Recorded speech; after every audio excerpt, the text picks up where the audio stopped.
Jengku. Ya. Ini orang kan natural orang ni. Macam mana macam ni harus umi. Nah itu dia nanti.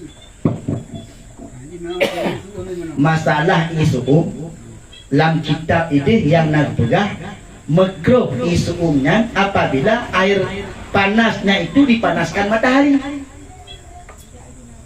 Nah, makruh tak pakai itu apabila itu dipanaskan oleh matahari.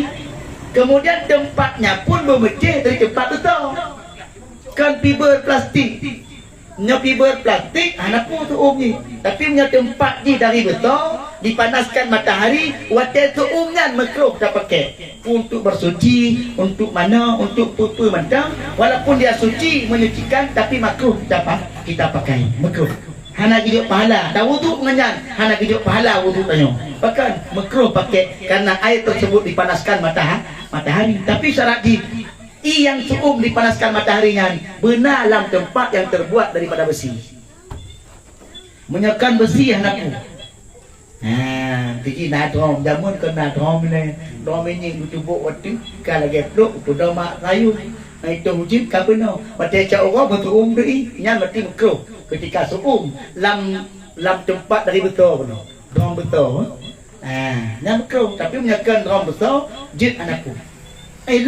Alasan ku pegang dalam kitab bahkan karena mengandung karat. Ratanya mengandung karat. Waktu itu umi beda waktu hati mengapung ni lagi ratan.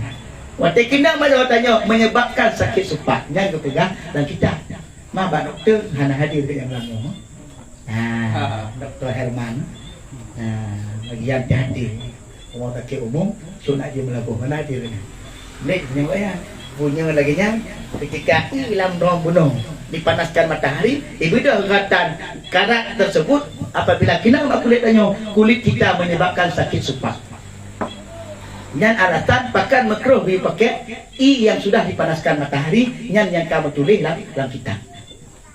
Dalam kitab ya Anatul Talibin, kitab Al-Mahali, kitab Mujairimi, kitab Fathul Wahab, kitab Mu'li, mandung kata-kata kitab ilmu fikih Taban mandung pegang bahwasanya makruh dipakai kalau tempat air yang dipanaskan matahari tersebut tempatnya terbuat daripada besi. Tapi menyangkut betul anak kubah tu ni.